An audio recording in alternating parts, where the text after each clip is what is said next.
Hey, what's going on, guys? Welcome to the channel. One of the biggest, most anticipated main events of the entire year happens October 22nd at UFC 280.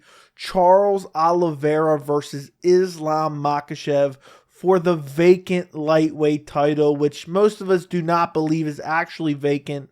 Charles Oliveira is the undisputed lightweight champion.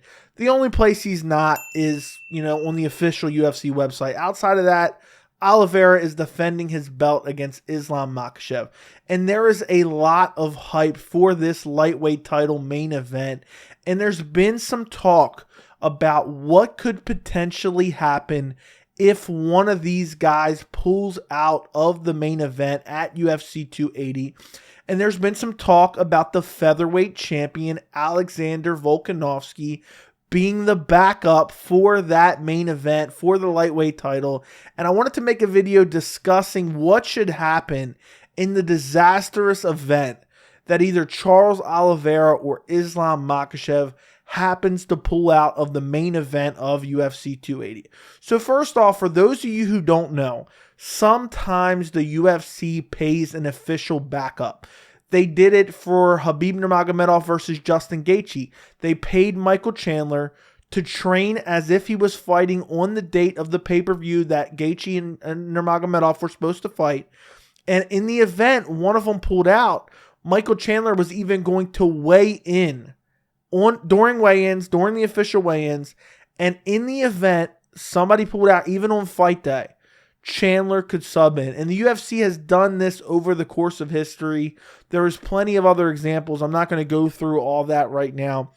But there's been talk. Alexander Volkanovski is a dominant featherweight champion. And there's always been the Max Holloway question lingering over top of his championship reign for a lot of fans. And just recently, Volkanovski finally shut those fans up. He beat Max Holloway badly, and it was super decisive, and there was no doubt about it. And we know Alexander Volkanovski is the best 145er on the planet. And he's been so dominant, and he's been active, and he's been defending his belt.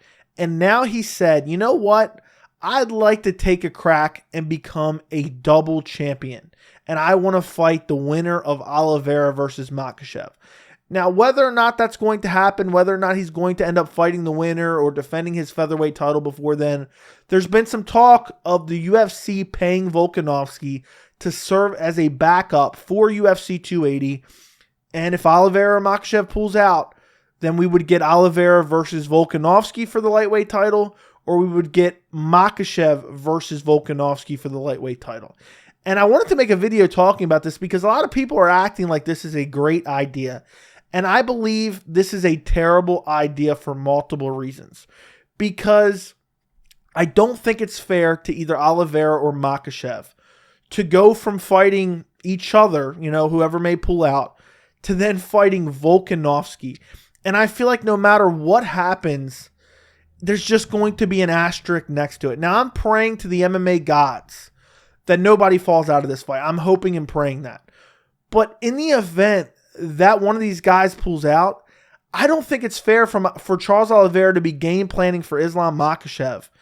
And then a week out from the fight, 2 weeks out from the fight, whatever it may be, all of a sudden have to game plan for arguably the pound-for-pound #1 fighter in the world in Alexander Volkanovski.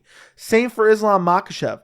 I don't think it's right for Makhachev to have to prepare for Oliveira for months and then a week or 2 weeks out from the fight have to prepare all of a sudden for one of the best pound-for-pound fighters in the world in Alexander Volkanovski.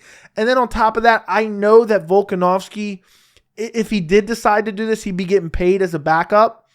I don't know that it's even fair to him because at the end of the day, Charles Oliveira and Islam Makhachev are vastly different fight styles. I mean, their skill sets vary so much, and that's what makes this stylistic matchup so amazing. You have Oliveira, who has amazing striking and really good power on the feet and has a really good variety of attacks and is amazing in the clinch.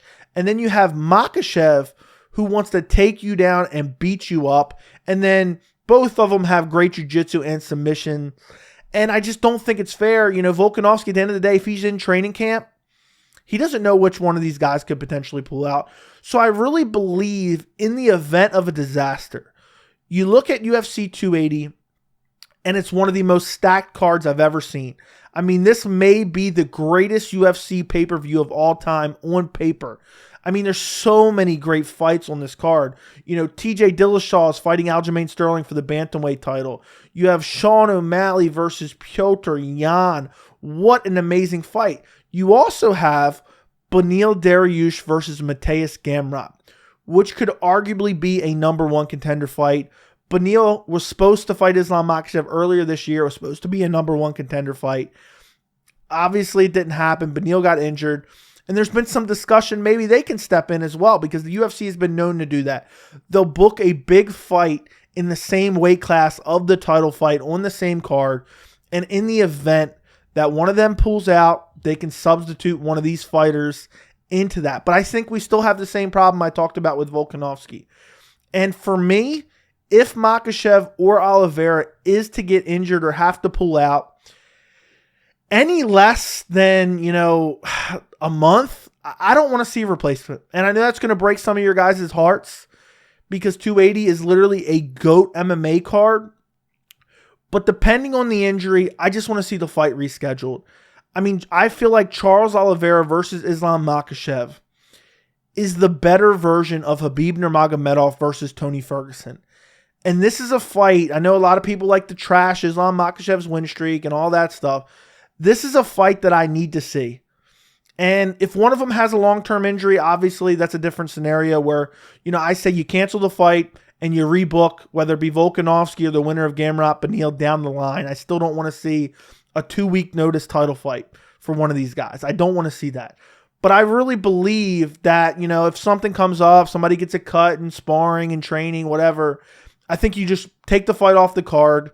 You have Aljamain Sterling versus TJ Dillashaw. You can main event with that. That's a bantamweight title fight. The card is just amazingly stacked underneath of that. I mean, it's just an incredible card from top to bottom. And then you just move that card down the line or move that fight down the line. And then you don't have this weird scenario where you have Oliveira fighting Volkanovski on a week or 2 weeks notice.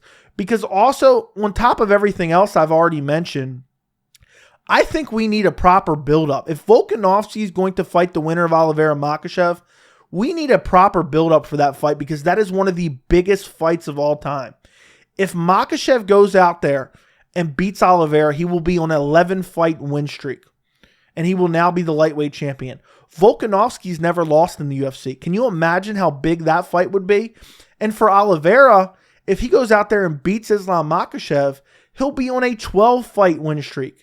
And, I mean, some of his last wins were just incredible. Justin Gaethje, Dustin Poirier, Michael Chandler to win the belt. And Volkanovski, I mean, he's looked unbeatable at 145 pounds. Can you imagine Charles Oliveira versus Alexander Volkanovski? Volkanovski trying to become a double champ. We need a good build-up to that card. We can't just have that thrown together on 2 weeks' notice. I feel like no matter what, it puts an asterisk on the fight. And then regardless of what happens, I feel like you're going to hear excuses. Say Volkanovski goes out there and loses. He's going to say, well, you know what? I jumped in on short notice. I was training, but, I didn't know which guy I was fighting, and they're stylistically so different. And same for Oliveira or whoever else may fight. They're going to say, well, I was preparing for this guy, and now 2 weeks in, 2 weeks out, I'm now fighting this whole different stylistic matchup. So I believe that's a fight. You can't do a super fight, because that would be a real super fight in my opinion. You can't do that on short notice. You just can't. You would have to reschedule it. And I just have to see Oliveira versus Makhachev regardless anyway. So let's, hope this card stays together. I really don't want to see this main event canceled, but I wanted to make a video talking about it because I feel like people were acting like this was some great idea. Yeah, we'll do Charles Oliveira versus Islam Makhachev. And if one of these guys falls out, we'll just have the featherweight champion, Alexander Volkanovski, step in on short notice, and he can fight and try to become double champ on 2 weeks' notice, 3 weeks' notice. No. Move the fight down the line And if one of them is going to be injured for a long period of time, then book the super fight between Oliveira or whoever it may be and Volkanovski for the belt, because right now it's technically vacant anyway. So even if Oliveira was to be injured, you could do Makhachev versus Volkanovski for the undisputed lightweight title. As shitty as that sounds, the UFC could realistically do that, you know? So let me know what you guys think down in the comments. Don't forget to like the video, and thank you so much for watching.